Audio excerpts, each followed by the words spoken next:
で、スコア1対7、6点ビハインドです。フェイスオフ慎太郎さんと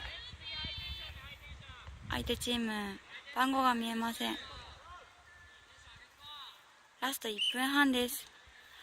相手チーム 5-0 でした。ラスト1分半です。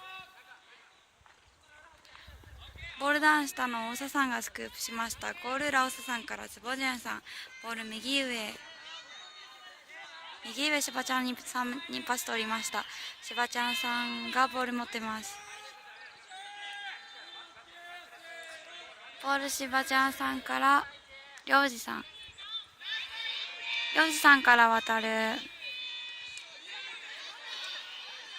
ボールダウンです。ボールダウンしたの相手チームがスクープしてパス取りませんでした。ラインアウトで新潟のクリアからリスタートです。相手のパスカットで相手チーム 1-2 が持ってます。ゴール前 7-1 のショット入りました。スコア1対8、7点ビハインドです。相手チームのタイムアウトです。